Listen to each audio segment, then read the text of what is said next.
Q Rose back again, man. Ready to get on some crazy topics, man. When it comes to sports, when it comes to shoot, a lot of things that's going on in the world today. I'm gonna start off, man, with shoot. Luka had 6 the other night, man, and they played no other than the Heat. Bam Adebayo. This is what's throwing me off about this though. Okay, Bam in an interview afterward was like, "Shit." After Luke got 6, he said, "Oh, you see how hard it is to get 80." Really, bruh? Really? He wants so bad for us to make legit this 80-point performance, this 83-point performance, and no one's buying it, bro. No one's buying it. It was a garbage performance from the Wizards, and it was just illegitimate. It just we can't as basketball fans. You're a real basketball fan. You can't respect it. There's a lot of people who don't watch basketball. They just go up, see numbers, and go, "Oh, that's real." I mean, you could force feed so many people in history and make 83 points happen. But no one's gonna do that, bro. Your 83 points wasn't legitimate, nor was it efficient. Luke came out there super efficient, shooting over 50%, man, and super efficient with way less shots, nowhere near the same amount of free throw attempts. 43 free throws is flagrant. Flagrant as hell. I just can't even you can't even compare it. This is a real situation. Luka made these points in clutch time situations. And in this same game, bam, you didn't even have 30 points. We supposed to believe that you can legitimately score 83 points when this guy put up 60 on y'all head and beat y'all, and you can't even put up 30? What sense does that make to y'all people, bro? How does that make sense to y'all? This guy is supposed to be able to score 83 points, and we're supposed to make it legitimate, but y'all can't even score. You can't even score 30 points or somebody put 60 on your head. That no scorer ever allowed somebody to put up 60 and they putting up 30. You supposed to be at 83 points. Man, get out of here, bro. Ain't nobody buying that. And people on my feed constantly saying, "Oh, I'm hating. I'm hating." Bro, get the hell out of here, bro. We're talking about a team of the Wizards that lost. They had lost more than 10 in a row before going into that game. We're talking about teams that's tanking. These tanking teams, and we supposed to make this legitimate. They tanking. They don't care. They're not even playing their real players. They're not playing Trey Young. They're not playing Anthony Davis. This team, don't get me started, bro. Because this is really irritating in my book. Oh my goodness. It makes all this tanking makes even more sense to have these new squads come into the picture. Because right now they are voting on whether Seattle and Vegas becomes a team. I say, why the hell not? Why not bring the Supersonics in the building, and why not have Vegas have a team? We already seen with the Las Vegas Aces, the WNBA team, they didn't won a couple championships. I know a lot of y'all might not care, but those are legitimate championships of the WNBA. And now, because you got them doing that in Vegas, now they expanded the league for them. They making more money. I wasn't getting like a $1.4 million contract. You gotta understand, these girls is getting at most $200,000 a year. Now you talking about she getting $1.4 million on her contract. You have to legitimize the expansion of the NBA, especially if teams are gonna be tanking anyway. What does it matter? I heard Draymond Green saying it's going to dilute the NBA. It's going to dilute it, make it not as the talent pool is going to be worse. What are you talking about, Draymond? What does it matter if teams is tanking if the talent pool is worse? You could bring in scrubs. You could bring in. There's a lot of good players coming to the league. The NBA is bigger. People not watching the NBA. Maybe they're not watching the NBA as far as like, okay, I'm gonna watch every single game. watch the game through. I'll watch a game through. A lot of these guys won't watch a game through. But I'm gonna tell you one thing: NBA players are getting way more way more views on their own social media pages. Podcasts are blowing up talking about NBA players. It it's not like they aren't getting views. They're still getting paid. They're still getting sponsorships. Maybe nobody's sitting down and just watching the game. But as far as highlights, people are going around watching the highlights. These highlights are getting longer and longer. Other day with this Bam in with this Bam out of bio was a Heat Laker game. I was trying to watch highlights of it. The highlights was like 17 minutes long. Ain't no damn highlight. That's y'all just cut up the whole game. This is a scouting report at this point. So I don't believe that viewership is down per se. It's just what are people viewing? What do people care about more? You know, it used to be you only got to see a player talk in a press conference after the game or whatever. Then you didn't see him anymore. Now you see a lot of players getting into spaces, podcast spaces, and people are legitimately watching. People are getting rich off of podcasts and things of that nature because people want to see what these players, what's in their minds, what they're thinking. It's not just about the game for people nowadays. People want to know about these people's whole lives. And that's where a lot of the money is coming from. A lot of the viewership is coming from. It's not down, it's up. Especially now in this world. In this world right now, people are getting fatter than ever. People aren't working out like people are eating worse than they ever could. So people like basketball stars and people like NFL, whatever, sports stars they get more viewership than ever. People care about what they're doing. Okay? Because people are fat and they don't want to do nothing. And they sitting at their house just watching content. That's all they're doing. They're not getting up and doing anything. They're just sitting back and watching content. If you a person that's sitting down, okay, then one thing you want to do is see somebody that's not sitting down. You see somebody that's going out and doing things. That's why, shout out I Show Speed. That's why he's getting so much love. The young man is an athlete, and people want to see an athlete go out and do athletic things, go out and travel the world.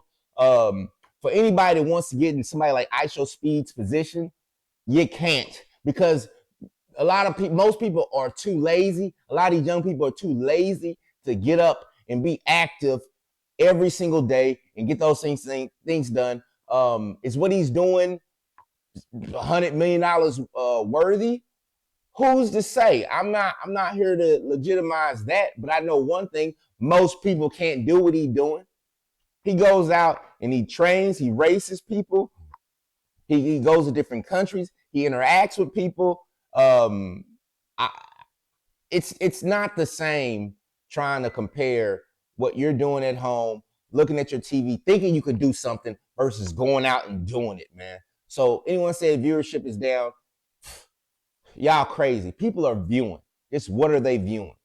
All right. And Bam, shut up. It is. I like Bam. I like Bam as a player, and I can understand. I ain't gonna say shut up. Let me take that back, okay? Because I truly like Bam, and I understand his frustration when people are getting upset with him, like he wasn't supposed to break the record. You know, if you want to break the record, go break the record, okay? But I don't legitimize that record. Some things I just don't legitimize, okay? Like Kevin Durant has 2 rings, right? To me, they aren't legitimate. To me, I give Dirk more credit with his 1 ring than Kevin Durant gets with his 2. Same thing with Giannis. Same thing with Joker. Now, y'all can do whatever y'all want to do. He still got those rings. I got to give him credit for the rings. But as much credit as somebody like Dirk, Giannis, and Joker getting, y'all crazy, bro. Kevin Durant joined a 73-win team. Draymond, Draymond is not cool. That was some hoe ass. That wasn't cool what you were saying to Kevin Durant. You don't say that in public to people. But they did do it without him. And they did it without him before he got there, and they did it without him after he got there. So that's just the truth, bro. They didn't need Kevin Durant, and Kevin Durant legacy will for me will be a person that never could have got it done, especially on his own squad. Steph, Steph is good. Steph is great, but Steph greatness isn't as big to me because they went out and got Kevin Durant. All right, and it's a chance they probably might have been better without Kevin Durant. Okay, if Draymond Green doesn't foul LeBron, okay, LeBron James, then not foul LeBron. If Draymond Green doesn't get ejected, then they have a couple rings, maybe even more rings without even having Kevin Durant. That's Draymond Green issue that he did that where now they came back from 3-1 and now we even have to go get Kevin Durant. I think it's bull crap. I don't think every ring is equal, and the thing is, when history goes down one day, they're gonna just see the rings. But for right now, as far as being legitimate, being legit, I can't give them all that credit. They got 2 rings. Steph got 2 rings. They're legitimate. Kevin Durant has no rings. They're legitimate to me. And call me a hater if you want. I don't care. Y'all know what the truth is. Can't join no team that lost 9 games all year and was just in the championship. Get out of here, bro. Y'all crazy as hell. Now, I'm going to talk about this Oklahoma City versus Brooklyn game. Oklahoma City versus Brooklyn game. The score was 60-24 at halftime. Brooklyn Nets had 24 points at halftime. Are you kidding me, bro? Are you truly kidding me, bro? Who do y'all got out there playing, bro? And I'm supposed to sit back and I had to look at the box score, bro. I had to look at the points, bro. 24 points. Bro, you know how many people, how many one person, like Clay once put 37 points in a quarter, and y'all can't score 24 points. Y'all can't score 25 in a half. That's it. Make the expansion, bro. Make the expansion. Bring in the Vegas whatevers and the Seattle Supersonics, because people getting too comfortable losing. Okay, we got guys in this somebody that's not even a score 83 the other day on Punk Wizards. Okay, and then the Brooklyn Nets only scored 24 points. To me, that's just as flagrant, bro. Y'all should be fined. No first round picks for either of these teams, man. You can't go out and put 24 points in a game and call that legitimate. Somebody gambling or something. 83 points. Y'all out 83 points and call it legitimate, man. Somebody need to be fined. You need to get your first round picks taken away. Wizards and Nets. Don't talk to me about the game used to be better when y'all allowing Bam to score 83 points and y'all scoring 24 and a half. I guarantee you these 90s guys ain't going out like that. 24 points in a half. Y'all say y'all better than all these teams. Maybe get an expansion team that might score 24 points. But come on, bro. 24 points and a half. Y'all serious? 83 points. Y'all think Michael Jordan not out here averaging 40? You can't touch him? Mike was getting fouled. They were smacking, flagrant fouling Mike. He was still averaging 30. Okay? And not even getting to the line not like these guys. Y'all gotta be kidding me, man. Prayers up. This thing. Prayers up for Cade Cunningham. Okay? Cade Cunningham just had a collapsed lung.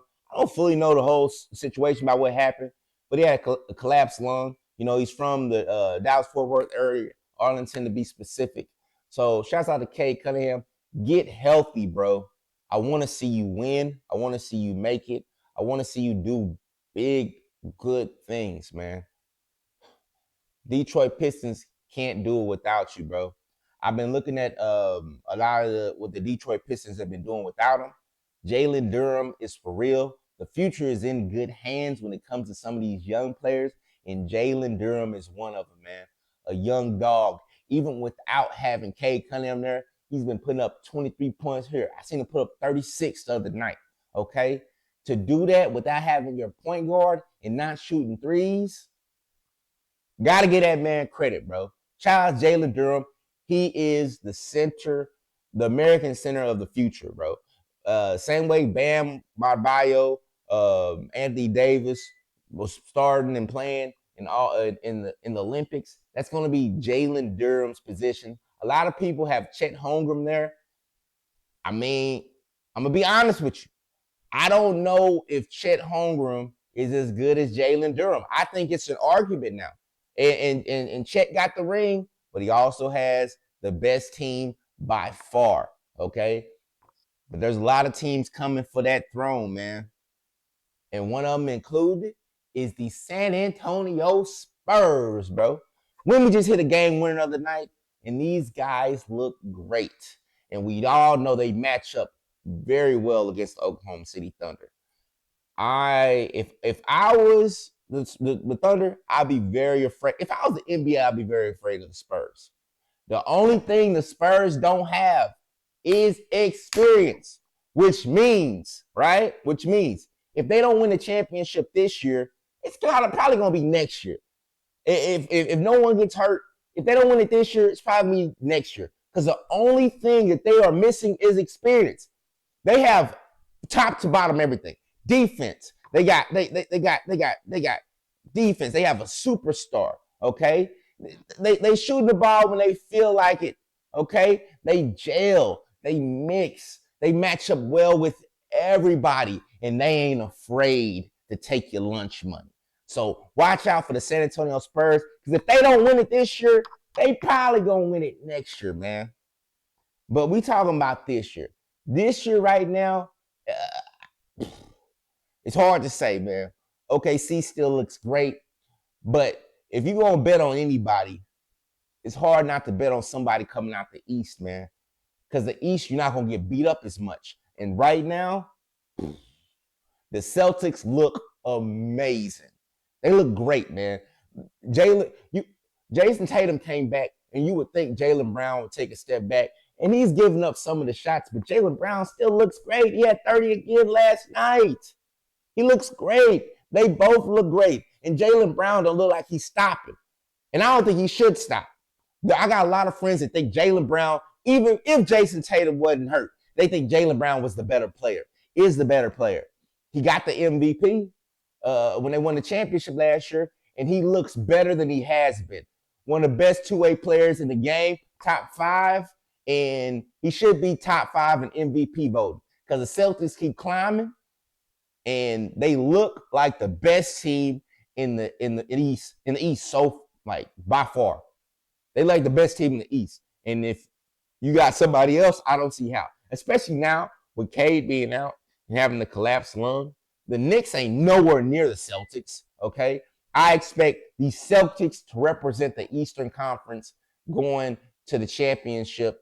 And if I had a betting favorite right now, or who I would think will win the championship, it's the Boston Celtics. But not because I think they're the best team in the NBA, but because they're the best team in the East. And there's a chance that the best teams in the NBA can get beat up and get knocked off being in the West, because there's some good teams, including the Los Angeles Lakers. Now, the Lakers finally got it together. That's why I can give them credit for it. Right now, the Lakers have been rolling, bro. LeBron James is in a different point of his career where it used to look like LeBron was trying to insert himself as the second best player on this team. And right now, even if he is the second best player on the team, you can't have a LeBron James driven type team and have Luka do his best, Austin Reeves do their best. If that was going to be the case, you needed to get him out of there. Some chemistries don't work. We see it with the Sacramento Kings. A lot of talent, chemistry doesn't work. I give LeBron James credit for this, man. And LeBron James can play a long time left in the league. I don't see how he can't. Because LeBron James has decided to be the Swiss Army knife, the glue guy. I'm going to do whatever y'all need me to do, okay? Y'all need me to just fill in holes, pass, score when I need to, fast break. Whatever you need me to do, I'll do it. but we're not running this team through me. We're running it through Luka Doncic and the second option being Austin Reeves. That is the smartest decision, okay? And a lot of people, including myself, didn't know if LeBron James could I wouldn't even say take a back seat. He's the leader. He's the captain. Allow yourself to be the leader and the captain and take a step back and see what's best for the team. What's best for the team is Luka going out being a monster. Luka just came from a championship with the Mavericks, got into the championship being a monster. You're not about to. Why would y'all take away from that? Luka's still in his prime. Allow Luka to be that monster. You do what you need to do, LeBron James, to allow him to be that monster and be that scorer that you never was. LeBron James never was a scorer like Luka is right now. Luka is one of the best scorers I've ever seen, and in my opinion, the best scorer in the NBA right now. So LeBron James, take a step back and watch what y'all need to do, and y'all got a chance to win the championship this year. There's a chance. They are the best clutch time team in the NBA by far. It's not even close. When the game is on the line, you have Luka, LeBron, Austin Reeves. There's nobody better with the ball at the end of games. Now, defense is still going to be an issue, but Marcus Smart has helped out a lot with that. We're going to see where those holes end up leading them in the end of the day. So it might not work out in their favor, but we're going to see. Hopefully it does. I wouldn't mind seeing Luka getting the championship, especially with LeBron. LeBron being in the back seat. Okay, that wouldn't be bad. Okay.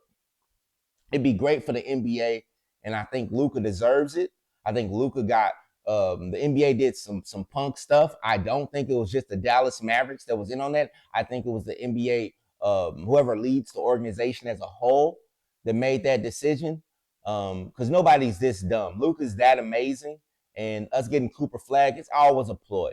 All the Mavericks need now to do is they need to move on and get another pick. You know, it's some good players in the draft. You get one of these good young studs, AJ Devanska, Darren Peterson, Carlos Boozer. Hopefully the Mavericks get a top 3 pick, which I think they deserve. Because right now they're like in 6 when it comes to NBA draft. But they deserve a top 3 pick, man. Because you screwed the Mavericks, okay? And you screwed them so hard. Cooper, while being great, is not it ain't enough, man. For me, it's still hard for me to say that Cooper is going to be better than Luka. Luka still looks amazing, man. And Cooper's great at everything. Con Knipple and Luka Doncic, they're fighting for the Rookie of the Year, okay? I mean, Con's team is definitely doing better. I think right now, I think it's a legitimate case for Con Knipple getting Rookie of the Year, but there's no legitimate case that Con Knipple's better than Cooper Flag, because he's not. He wasn't better than Cooper Flag. The only reason why we're even having this conversation is because Cooper Flag hurt his foot, and boom, Con Knipple passed him on the Rookie of the Year ladder. Now, Con Knipple has broken the record for most threes by a rookie. I give him that. And right now, he has a chance to lead the NBA in three-pointers made, which is cool. But I think people are they're making that bigger than what it is, okay? Yeah, he leads the league in three-pointers, but that doesn't mean he's better. Is he better than everybody? Because they're saying he's better than Cooper Flag because he leads the league in three-pointers. Okay, so that means, is he better than everybody because he leads the league in three-pointers? The argument doesn't make any sense to me, okay? He's a specialist. He specialized in three-pointer. Cooper Flag is a full utility knife. He does everything very well, okay? He does everything very well, man. There's not really much he doesn't do well. He's improved his three-point shooting. The guy's amazing. He's nowhere near the player that Con Knipple is nowhere near the player that Cooper Flag is, even if you do end up giving him the Rookie of the Year, which I wouldn't be too upset at given the missed games. I think the three-point shooting, shoot, 3% shoot, dunking, defense, it don't matter. The best ability is availability. So if the best ability is availability, I can see why you give Con Knipple it, even though Cooper is hands down a better player and going to be the better player moving forward. And I don't think that's an argument.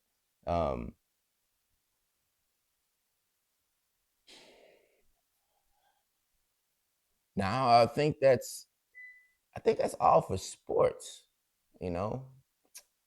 But one thing I do want to talk about, let's see how this goes, because I don't talk about stuff like this usually on the podcast. No, we're gonna keep it on sports. We'll keep it on sports. We're gonna talk about Dak Prescott. People, the internet's a funny place, bro. The internet's a funny place because everyone gets to have an opinion here. Okay, so there's certain opinions you didn't even know people had until people speak on it, until people open their mouth and have it. Okay, Dak Prescott breaks up with his girlfriend and mother of 2 children because she didn't want to sign a prenup. I think this is dumb for her to get upset. The man is going to be he signed a $240 million contract. Okay. You're going to be rich regardless of how it goes. I think people don't understand what prenups are. The man's going to make more money going forward in the future. And even though you sign that prenup, you're still entitled to some of that money going forward in the future. And the man is going to get another contract. So I just don't understand if that's the only reason why you didn't want to be with him, is because he wanted to sign the prenup. He wants you to sign a prenup. I think that's dumb. I think it's ignorant. And I think you're not thinking about things in his perspective. He's the one going out there throwing them throws, getting his ankles snapped and getting hurt and putting his body on the line so he can take care of you, the family. He's going to make sure things are okay. So you're going to break up with him. You're not going to hold that man down. I think it's a cold world out there, man. You done had 2 kids by this man. You can't trust his leadership. He done led you into a rich, lavish lifestyle and gave you rich, lavish little babies or whatever, and you can't trust his leadership. They act like he's gonna leave you out in the cold. You're gonna leave to go out in the cold. He's gonna leave you out in the cold. What are you getting now? You're getting less than you was if you got. You're getting less than you was if you would have stayed with him. So you wanted to marry him, but you won't marry him because of a prenup. I just think that's gold digger mentality. If I was with a woman, and let's say I was with, let's say I was with who's rich, Rihanna or something, you know. No shade to ASAP Rocky. I'm a fan, but I don't know y'all situation. But I know you're rich, ASAP. But me personally, I'm not rich. So if I was with Rihanna, right? She's a $1 billion lady, and we were together. We loved each other. We had kids together and all that type stuff. And we were ready to settle down and get married. And she asked me to sign a prenup. I fully understand where she's coming from. If we loved each other, I would sign it. See, people forget one thing. A prenup is both of us. So what about what you bring to the table? Okay. How am I going to get mad at her for signing a prenup? It's my fault I don't got $1 billion. Just like with Dak Prescott, okay, and this woman, it's her fault that she ain't got $250 million contract. She could have did something to have a $250 million contract. You're going to get mad at Dak because he says, what you got is what you got. What I got is what I got. What's wrong with that? Okay? Same thing if I was with Rihanna. What she got is what she got. What I got is what I got. How you get mad at somebody and not want to marry them because they don't want you to have what they have? The prenup means I can't have what you have either. Both of y'all came here with something and you gonna get mad because you want what he has. That's lame. I think I think I think every I think it should be mandatory. I think prenup should be mandatory. If you want to take care of somebody, take care of them afterwards. That I think that allows y'all to move forward amicably. Y'all allows y'all to move forward peacefully if everyone has a prenup. If everyone had to have a prenup, then it wouldn't be all these messy situations, these messy divorces, these people stinging people and doing people wrong. Okay, if y'all truly were in love, y'all can break up, and this person could help you out. If y'all truly in love, if love is the end all be all, then this person won't leave you out in the cold. And if you think this person leave you out in the cold, then you don't need to be married to them anyway. If you think Dak will break up with you and divorce you and then leave you out in the cold, then good. Then good. Y'all need to be together anyway because you ain't got no trust for this man. And if you won't sign a prenup, then good, Dak, because you shouldn't trust nobody that's not gonna sign a prenup. I think she should ask for a prenup. She should ask for a prenup. You should. Why wouldn't you ask for a prenup? Why would you want this man to be secure in his relationship moving forward and to trust you that you're not going to leave him for his money? I think the trust is messed up both ways if you don't just sign a prenup. Why should anyone be entitled to anyone's money or anyone's assets? Entitled is crazy. And that's just, it's not even just my opinion. That should be everyone's opinion. Okay. Now, I'm gonna talk about this real quick. Because I'm a big fan of this movie. Okay, the movie Sinners just now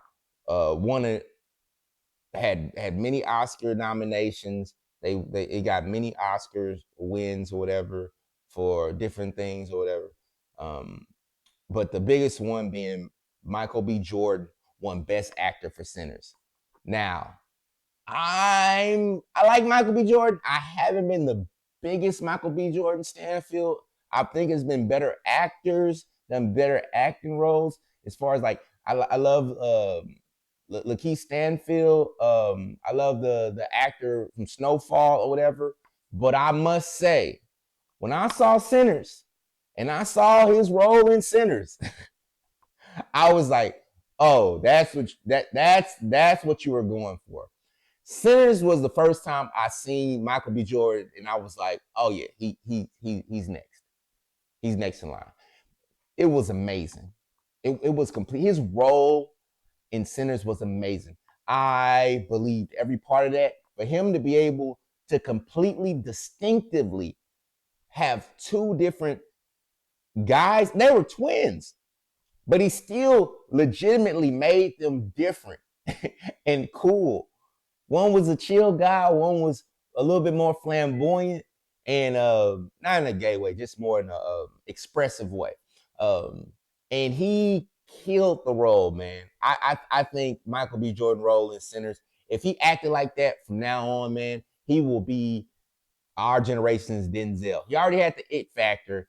I thought his acting could have used a little bit more, and this was the that I thought that it needed. So shout out Michael B. Jordan and Sinners. I'm excited for your projects moving forward. Hopefully, you and Kugler can do some more stuff together, and I would love to get more roles that you play, where you. I would love shoot. This is my idea. I would love to see a prequel to Sinners. And them in Chicago or wherever they was at, and what they was doing in Chicago before they even got there. Them being in the different Irish gangs, because there was Smokestack twins. Smoke, I think, was in the Irish gang. Stack was in the Italian gang, and they helped out Italian. I would love to see a prequel to Sinners. Now, I've seen a lot of people get upset with Sinners getting all these Oscars and Oscar nominations and not getting Best Picture. I personally didn't see a lot of the other movies that got put up for Best Picture, but I thought Michael B. Jordan's role was great. I thought the directors, how they cut it, Kugler, whatever he did, I thought it was viewed great. I thought they cast it great. With that being said, I thought the end of the movie was weird. I thought it was a weird movie. Um, the first half of the movie, a little bit further than that, I thought was great, legitimate. I thought when you got the vampires in and certain things that were doing, I thought it was weird.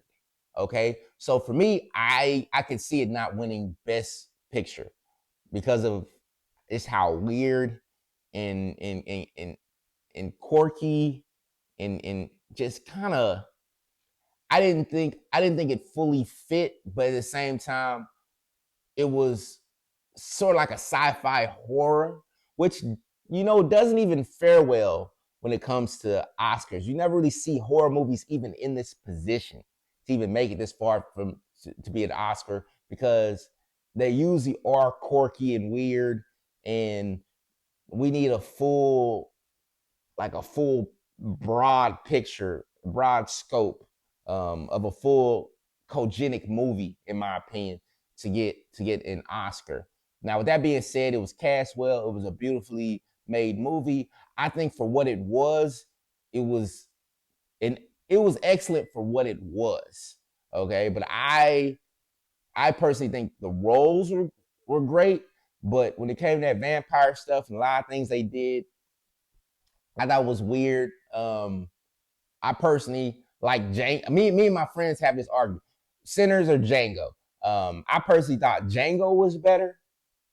Okay, and that's just me personally. Now, with that being said, Jamie Foxx didn't act nowhere near what Michael B. Jordan's acting was in Sinners. Now that's a different argument, okay? But as far as a movie goes, that's just my opinion, okay?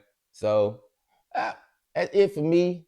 I'm about to get out of here, go play some basketball, um, go party a little bit, enjoy my life, man. Y'all be good, y'all be easy. Shout out to the people. Key Rose, signing out.